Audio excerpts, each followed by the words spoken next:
A questão é, existe renascimento? Se existe, qual é a base para um ser passar de um nascimento para o outro? O que leva uma pessoa de uma vida para outra?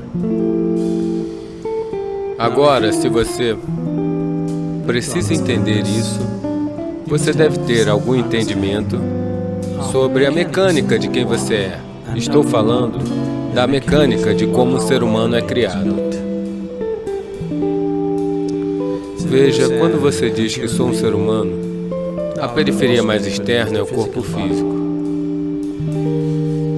No yoga, vemos tudo como corpo, porque é mais fácil para você entender dessa maneira. Então, vemos o corpo como 5 dimensões, ou 5 camadas. O corpo físico é conhecido como Annamaya-kosha. Annamaya-kosha significa, Anna significa comida. Este é o corpo de comida. O próximo é chamado Manomaya-kosha, o que significa que é o corpo mental.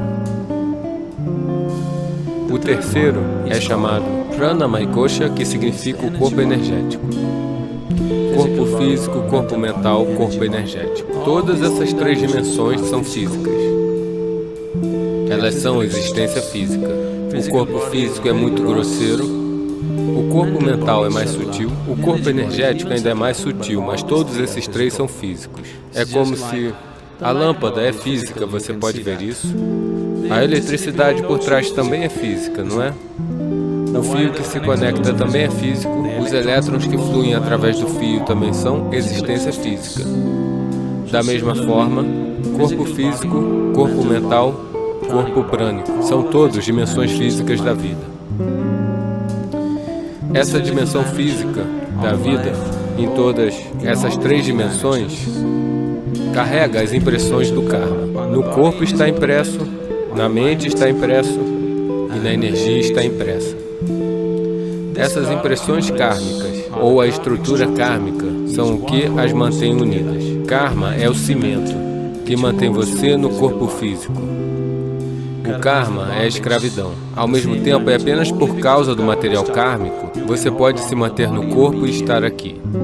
É aqui que a espiritualidade parece difícil, porque se você tentar removê-lo, não funciona. Se você tentar somá-lo, não funciona.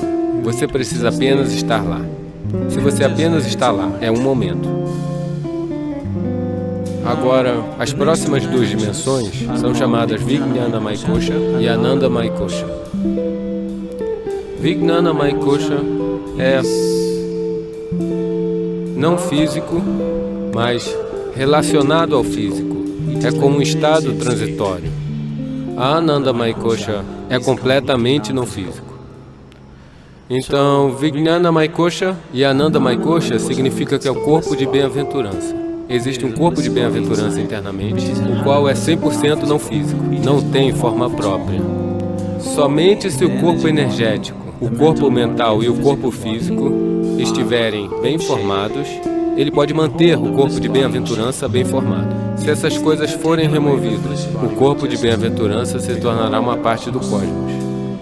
Portanto, o que você está chamando de Atma ou de alma é uma ficção, na verdade, no sentido de que as pessoas estão descrevendo uma certa limitação do não físico como alma.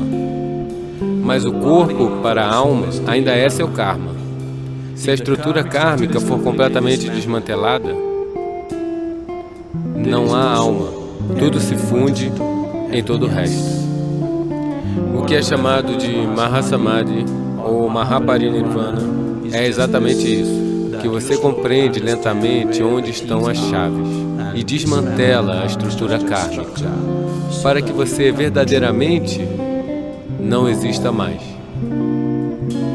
Quando alguém morre, dizemos que essa pessoa não existe mais. Isso não é verdade. Essa pessoa não é mais da maneira como você a conhece, mas elas ainda de fato existem. Agora, se você desmontar a estrutura kármica 100%, então você se fundirá com a existência. Isso é o que é chamado de Mukti Mahasamadhi. Na tradição hindu é referido como Mukti. Na tradição yogi é referido como Mahasamadhi. No caminho budista é chamado de Mahaparinirvana. Geralmente em inglês estamos dizendo libertação. Libertação significa libertar-se do próprio processo da vida, nascimento e morte. Libertação significa libertar-se das estruturas básicas do corpo e da mente. E por tudo isso, a estrutura kármica é a corda que mantém essas coisas unidas. Então, quando uma pessoa morre, obviamente, o corpo físico é algo que você tomou emprestado da terra. Esse corpo é apenas terra, não é? Você compreende? Esse corpo físico é apenas um pedaço de terra que nesse momento está se contorneando em torno disso. Mas você tem que pagar de volta, átomo por átomo, não há juros. Mas você tem que pagar cada átomo. Você não terá permissão de carregar um único átomo desse planeta. Ninguém o conseguiu.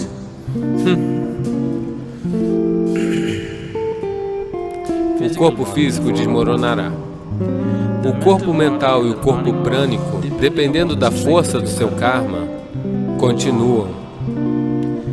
Se a estrutura kármica é muito intensa e inacabada, então ela tem que terminar. Se o karma se enfraqueceu porque seguiu seu curso, então ele facilmente encontra outro corpo. Se for necessário encontrar outro corpo, a intensidade dessa estrutura deve diminuir, deve se tornar passiva. Se é muito intenso, não consegue encontrar, tem que ficar suspenso. É isso que você está se referindo como fantasmas. Alguém está morto. Sua estrutura kármica ainda é intensa porque ainda não acabou. Agora, ele precisa de muito mais tempo para encontrar outro corpo. Ele ainda existe. E quanto mais intensa é sua estrutura kármica, mais visível ele se torna, ou mais experimentalmente disponível para as pessoas. Existem inúmeros seres assim ao seu redor, caso você saiba ou não. Mas a maioria deles você não sentirá, porque o karma deles é dissipado. Eles estão esperando por mais dissipação antes de encontrar outro corpo. Mas se o karma deles é muito intenso, é por isso que eles disseram a você, na tradição, se alguém morre de maneira não natural, por acidente, ou por suicídio, ou de alguma outra maneira, eles se tornam fantasmas. Não é assim, todo mundo se torna. É só que eles são mais experienciáveis. Eles estão mais disponíveis à sua experiência porque possuem estruturas kármicas mais intensas. Então as pessoas podem experienciá-los um pouco mais do que outros seres que morrem de velhice. Se alguém completar seu karma designado para essa vida, ele vai morrer simplesmente assim, sem doença, sem acidente, sem ferimentos. Quando alguém morre simplesmente assim, essa pessoa pode encontrar outro corpo em poucas horas. É por isso que, nessa tradição, eles sempre diziam que se alguém completa a sua vida e morre pacificamente, é a melhor maneira de morrer, porque ele não precisa ficar por perto. Imediatamente continua. Agora, quando você percorre o caminho espiritual, o objetivo final de todo buscador espiritual é que ele quer interromper todo esse processo. Ou, caso contrário, para usar uma analogia, podemos dizer: o que você chama de minha alma agora é como uma bolha. A periferia externa da bolha é sua estrutura kármica. Por dentro, há ar. Suponha que você sopre a bolha. Explode a bolha. Onde está o ar? Onde está o seu ar? Não existe essa coisa de o seu ar. Tornou-se parte do todo. Então, o que você chama de alma é fictício. Porque não existe sua alma, minha alma e a alma de outra pessoa. No momento, esse ilimitado está contido na estrutura kármica limitada. Então, isso faz você acreditar como se esta fosse uma entidade separada. Se você remover as chaves que mantêm a estrutura kármica, ela simplesmente entra em colapso. Então, essa pós-vida, próximo nascimento, não acredite em todo esse absurdo. Mas, agora mesmo, se você se sentar aqui e apenas fechar seus olhos, você pode ver claramente que você é mais do que esse corpo, não é?